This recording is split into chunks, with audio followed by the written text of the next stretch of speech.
en defensa de la tradición.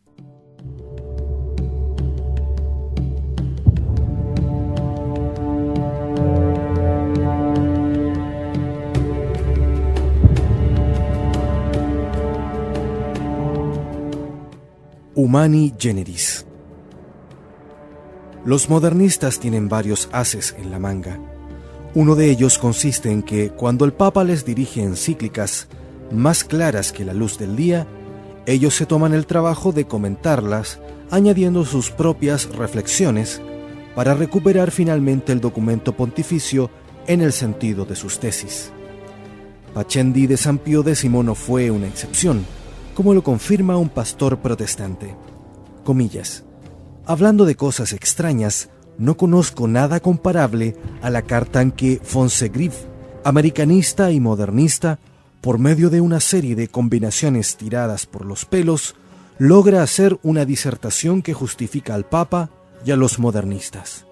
Esto es aún más triste que extraño. Para otros, las encíclicas pasan, pero la Iglesia permanece. No es de extrañar que sus hijos espirituales hagan lo mismo bajo el pontificado de Pío XII.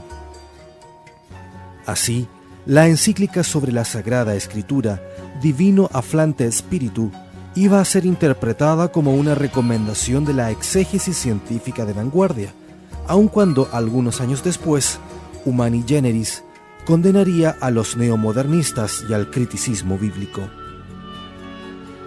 ¿Podrían actuar de buena fe esos críticos que pretendían oponer a Pío XII con Pío XII?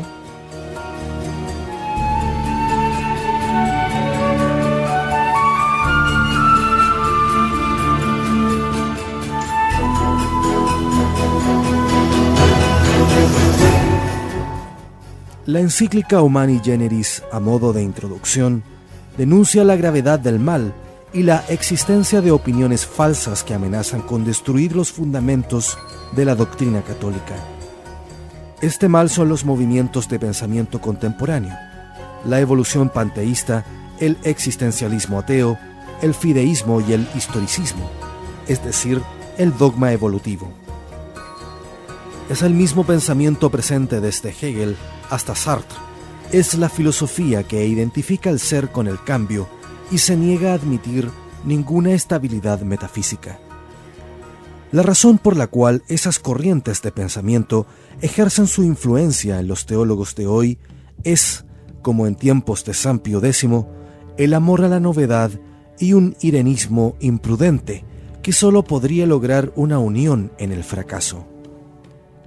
Después de este preámbulo, la encíclica consta de 3 partes divididas según las 3 ciencias imbricadas en el dogma. La primera ciencia relativa al dogma es, por supuesto, la teología. Condenando categóricamente al relativismo dogmático como si las fórmulas del dogma pudieran adaptarse al gusto del día, el Papa reafirma el poder de enseñar de la Iglesia, única intérprete y guardiana del depósito de la fe. Defiende luego la Sagrada Escritura. Está inspirada y es infalible en todas sus partes, incluso en las que no hablan de la fe. Un verdadero sílabus de los errores modernos hace explícito el pensamiento del Papa. Comillas: se pone en duda que la razón humana, sin el auxilio de la revelación y de la gracia divina, pueda demostrar la existencia de un Dios personal por argumentos deducidos de las cosas creadas. Se niega que el mundo haya tenido principio y se pretende que la creación del mundo es necesaria, como quiera que procede de la liberalidad necesaria del amor divino. Niégase igualmente a Dios la eterna e infalible presencia de las acciones libres de los hombres, todo lo cual es contrario a las declaraciones del Concilio Vaticano I. Algunos plantean también la cuestión de si los ángeles son criaturas personales y si la materia difiere esencialmente del espíritu. Otros desvirtúan el concepto de gratuidad del orden sobrenatural, como quiera que opinan que Dios no puede crear seres intelectuales sin ordenarlos y llamarlos a la visión beatífica. Y no es eso solo, porque se pervierte el concepto de pecado original, sin atención alguna a las definiciones tridentinas, y lo mismo el de pecado en general, en cuanto es ofensa de Dios, y el de satisfacción que Cristo pagó por nosotros.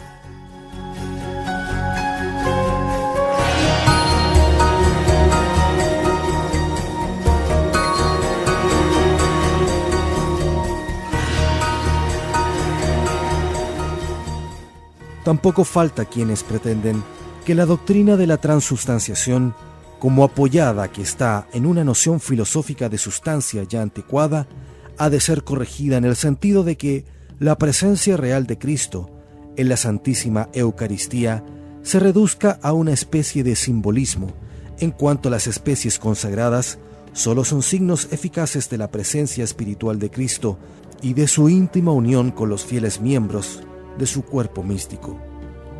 Algunos no se creen obligados por la doctrina, apoyada en las fuentes de la revelación, según la cual el cuerpo místico de Cristo y la Iglesia Católica Romana son una sola y misma cosa.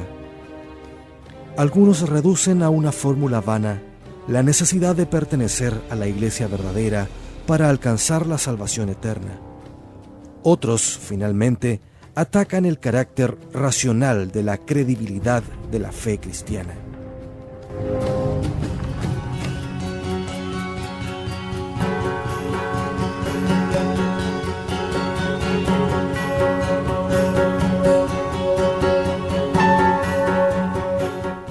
La segunda disciplina implicada directamente en el dogma, aunque a título simplemente instrumental, es la filosofía.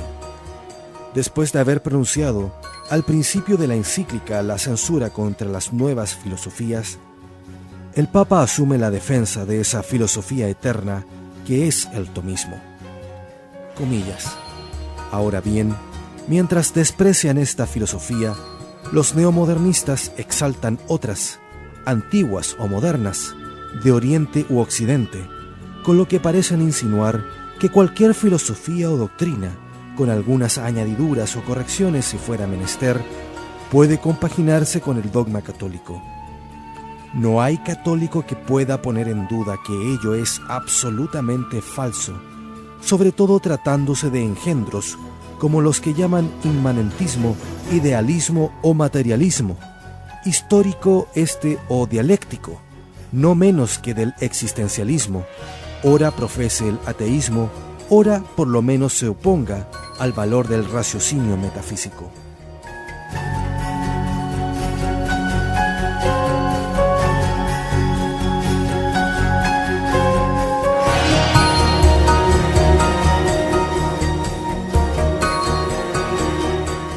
Pío XII llega finalmente al tercer grupo, indirectamente relacionado con el dogma, la ciencia natural. El blanco al que apunta son las extravagancias teilhardianas. Pronunciando un juicio abierto y matizado sobre la posibilidad de la evolución del cuerpo del hombre a partir de un ser vivo, el alma por su parte es creada directamente por Dios, ataca a los que exponen como definitiva semejante teoría. Lo que el Papa condena en forma absoluta es el poligenismo, teoría que niega que la raza humana descienda de un solo Adán, porque eso sería negar el dogma del pecado original. Condena finalmente, de manera general, a los que consideran como mitos los primeros capítulos de la Biblia. Después del Sílabus de Pío IX y de Lamentabili de San Pío X, la encíclica Humani Generis aparecía como un tercer sílabus para servir de faro y preservar la integridad de la fe en el momento oportuno. Pío XII fue celebrado en el mundo católico como el pastor vigilante que había reconocido el peligro, lo había diagnosticado y prescribía los remedios adecuados. Las generaciones futuras apreciarían mejor el valor y la importancia de Humani Generis, verdadero monumento de la historia del pensamiento. Lo esencial del mensaje era fácil de comprender. El magisterio es el guardián e intérprete de la revelación divina. Querer separarse de ese magisterio es seguir el camino de Lutero, dividir la cristiandad y reducir la fe a una experiencia personal. Por eso, en el campo católico, esta nueva espada de Salomón, que acababa de separar tan netamente a la luz de las tinieblas, fue acogida con entusiasmo como el comienzo de una era de paz en la verdad, que es la única que libera.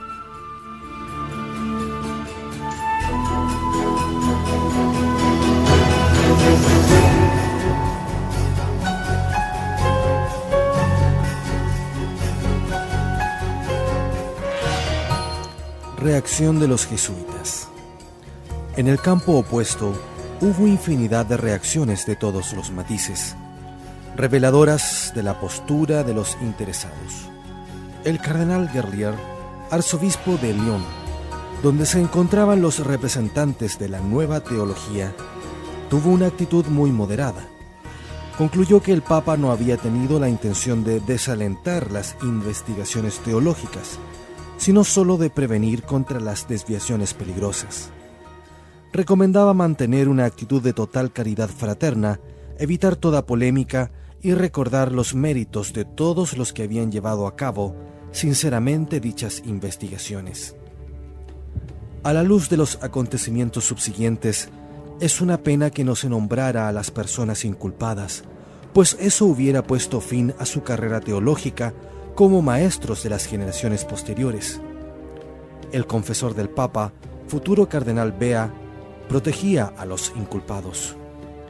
Esta es una de las razones por las que de Lubac no se dio por aludido en la advertencia en la encíclica, y esta fue a parar a oídos sordos.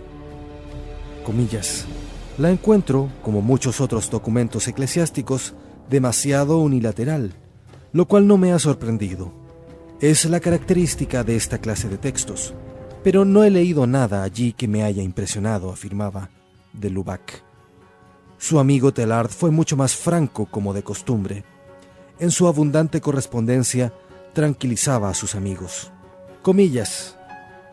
Para una encíclica que lleva el nombre de Humani Generis, sería difícil presentar una visión más estrecha de la humanidad.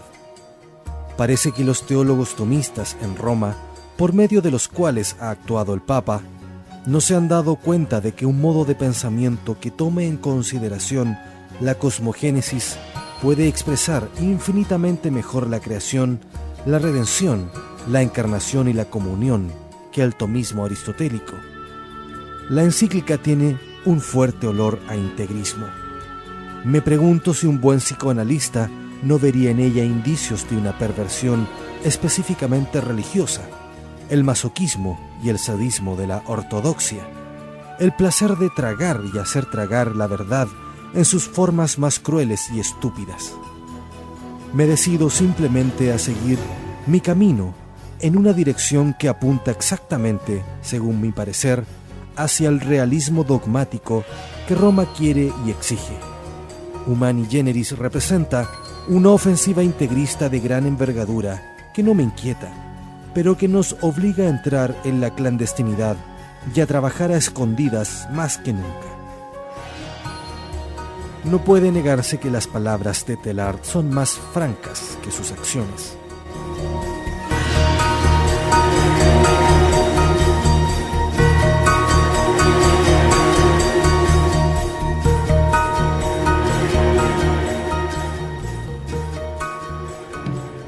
Reacción de los dominicos. Con Humani Generis, la ola neomodernista había quedado condenada públicamente, y las medidas se sucedían. Mientras que 5 jesuitas de Lyon, con de Lubac a la cabeza, se veían condenados, los dominicos se convertían también en el punto de mira.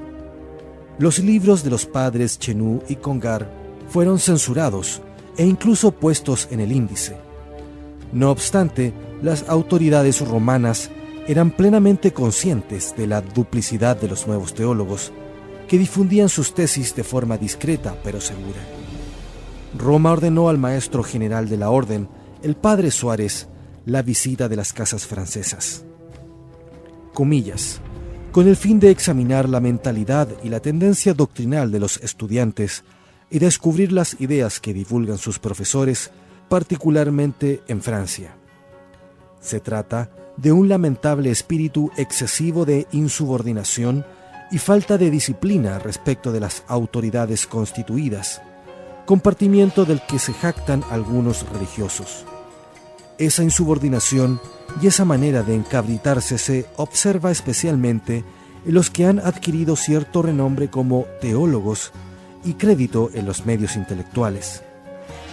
Hay que conocer la táctica que siguen aquí, no adoptar una postura abiertamente en contra de la verdad, sino disimular el error con frases brillantes y afirmaciones vagas para evitar sanciones y condenaciones. Otro artificio que utilizan para evitar la impresión de libros es el uso de hojas dactilografiadas. En realidad, Roma estaba tan inquieta que incluso consideraba la posibilidad de disolver la orden de los dominicos en Francia. Así pues, Suárez visitó Francia en 1954, con la mente ocupada en el plan de supervivencia que había trazado. No dejaba de repetir por todos lados que se debía dar una impresión de disciplina. Después de unos meses, todo volvería a la normalidad. Si no, las medidas podían ser muy graves. Ahí hubo una gran debilidad por parte de la autoridad, que no transmitía los motivos objetivos del descontento de la Santa Sede. Como era de esperar, los incriminados, convencidos de ser víctimas de un error, bajaron la cabeza en espera de que pasara la tormenta, y continuaron a escondidas su labor de zapa.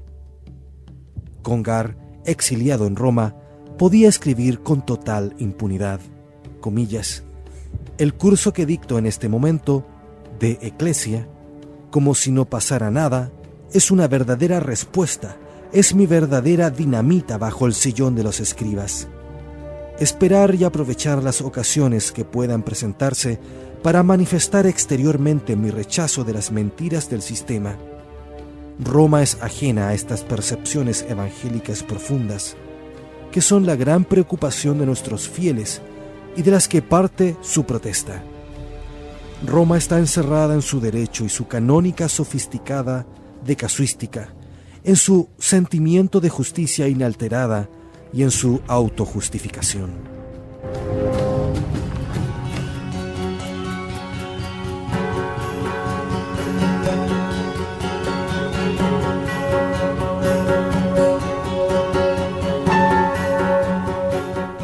El padre Ducatilón, nuevo provincial de París, tenía todas las razones del mundo para quejarse de las tendencias modernistas de las Editions du Cerf.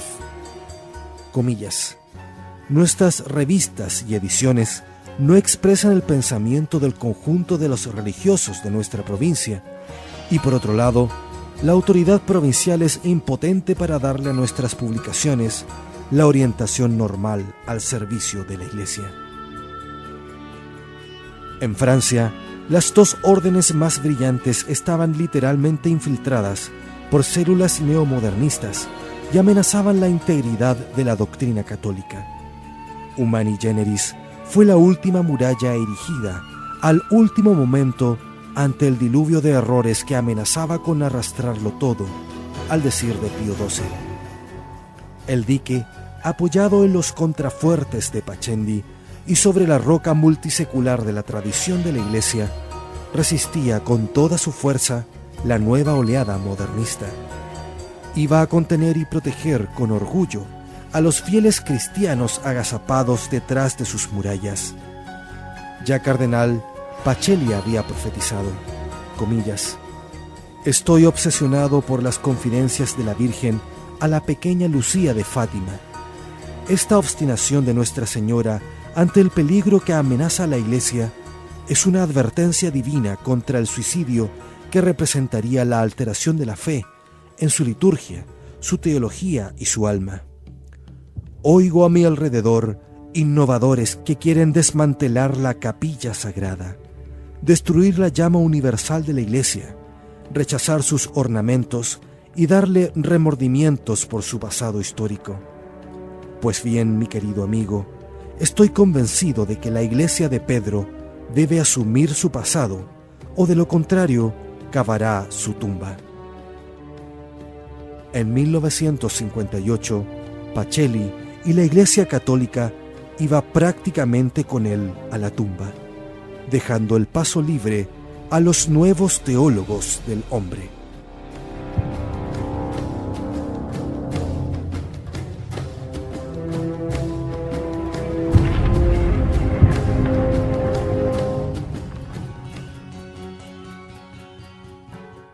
Anunciamos para el próximo capítulo Balance del neomodernismo. Muchas gracias, queridos auditores de Convicción Radio. Que Dios nos bendiga a todos.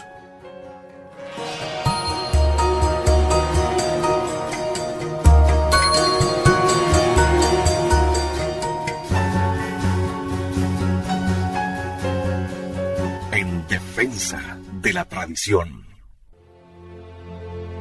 La Iglesia no comenzó en el Concilio Vaticano II. Combatir su pasado es un tremendo error.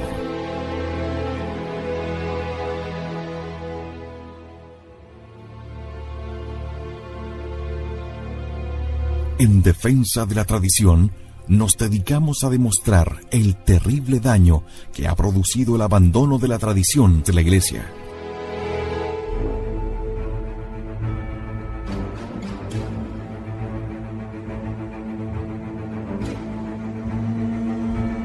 Más aún, comprobamos que la tradición de la Santa Iglesia Católica es la verdad que Cristo confió a los hombres.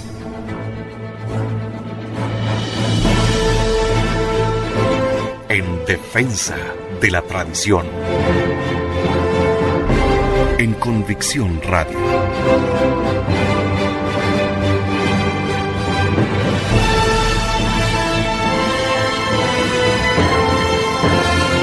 Convicción en la única verdad.